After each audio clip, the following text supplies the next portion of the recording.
Hello friends, एक और नई कहानी के साथ। अम्मा जी फिक्र मत करो, अपने ससुराल की इज्जत मैं संभाल लूंगी। कड़ाके की ठंड पड़ रही थी और सुबह के 7 बज रहे थे। घर की छोटी बेटी रचना की शादी अभी अभी हुई थी। दुल्हन को विदा कर दिया गया था और सारे रिश्तेदार जिसे जहां जगह मिली वहीं पर पसर कर पड़े हुए थे। शादी का थकान थी, इसलिए कई लोगों के खर्राटे की आवाज भी जम कर आ रही थी।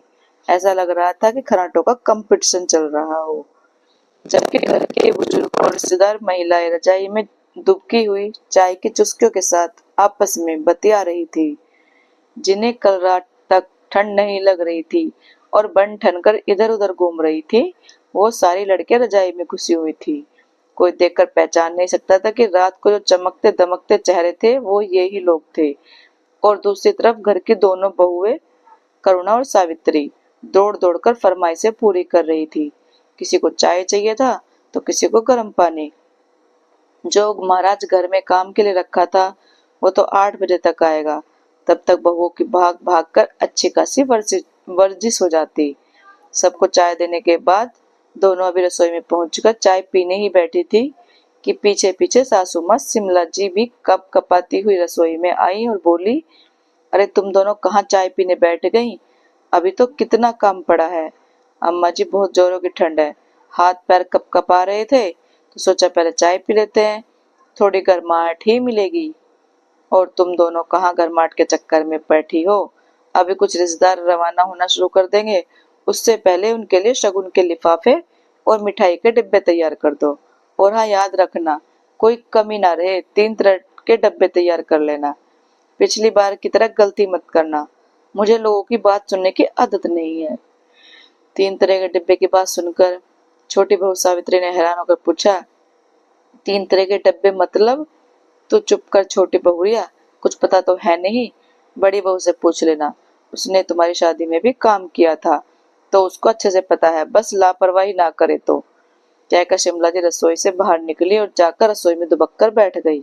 सावित्री ने अपनी जेठानी करुणा की तरफ देखा तो वो बोली, अभी काम करेंगे ना तो पता चल जाएगा, परेशान क्यों हो रही है?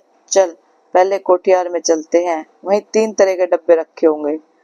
करुणा के कहते ही उसके पीछे पीछे सावित्री भी चल दी। कोठियार भी पहुंचकर वहां का ताला खोला और अंदर जाकर दरवाजा लगा लिया। देखा तो वहां एक तरफ 3 तरह के साइज के कुछ मिठाई के खाली डब्बे रखे हुए थे। करुणा ने सावित्री से कहा, रे सावित्री उधर दरी बिछा दे, तब तक मैं लड्डू की ट्रे और मठरी का बर्तन लेकर आती हूँ।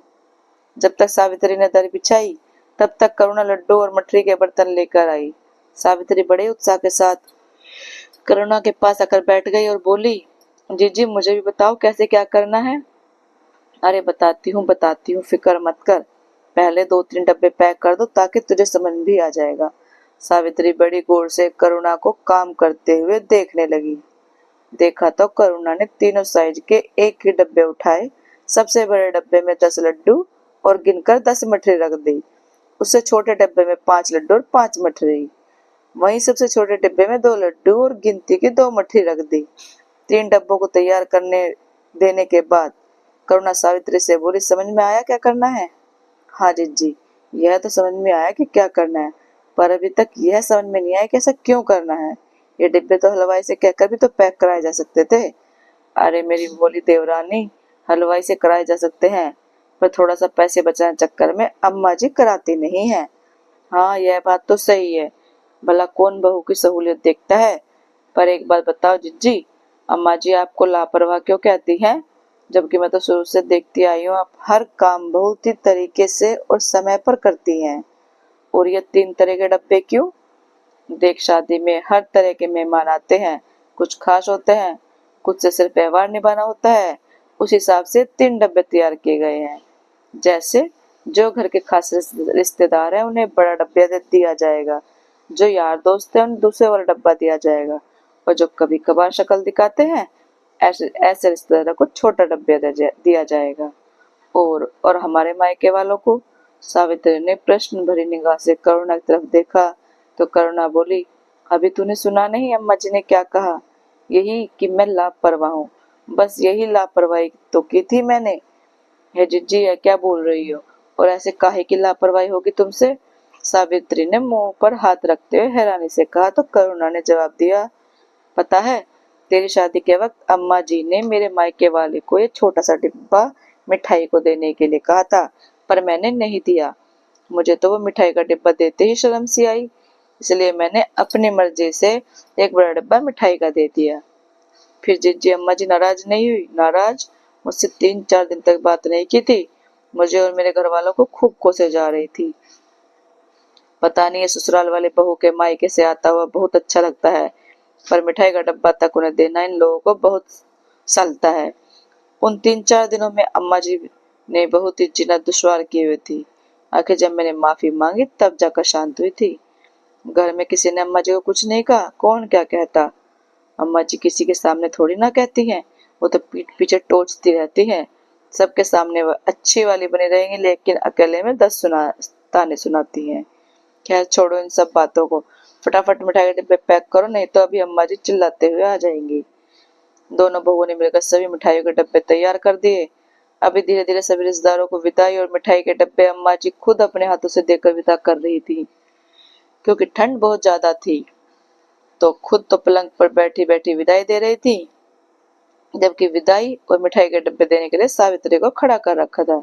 क्योंकि बड़ी बहू पर से तो विश्वास उठ चुका था। अम्मा जी के मायके वालों के विदा होने के कुछ देर बाद करुणा के मायके से उसके दोनों छोटे भाई और भाभी विदा होने के लिए अम्मा जी से इजाजत लेने आए। तो अम्मा जी ने सावित्री को छोटा डिब्बा मिठाई का देने के लिए इशारा किया, लेकिन ये क्या, सावित्री तो उस डिब्बे जगह एक बड़ा सा थैला उठा कर ले आई। अम्मा जी ने देखा उस थैले में 4 बड़े मिठाई के डब्बे, दोनों भाई और भाभी के विदाई के कपड़े रखे हुए थे। इससे पहले अम्मा जी कुछ कहती, सावित्री ने नारियल निकाला और उस पर 51 रुपए रखकर करुणा को पकड़ाते हुए बोली, लो जिज्जी, अपने भाइयों को तिलक करके विदा करो। आपको अपने ससुराल के रीति रिवाज पता नहीं है क्या? अम्मा जी के साथ रहकर भी आप कुछ नहीं सीखी? आपने देखा नहीं अम्मा जी ने कैसे अपने मायके वालों को विदा किया है? आखिर हमारे ससुराल वालों की भी तो इज्जत है।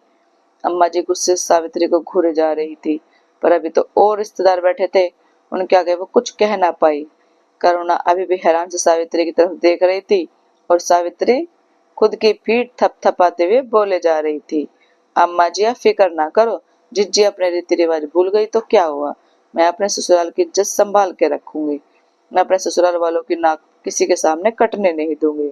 और जिज्जी आप क्या देख रही हो, जल्दी करो, और भी काम है। इतने में ससुर जी भी बोले, अरे बड़ी बहू, अब जल्दी अपने भाई भाभी को विदा करो, उनकी भी ट्रेन का वक्त हो गया है।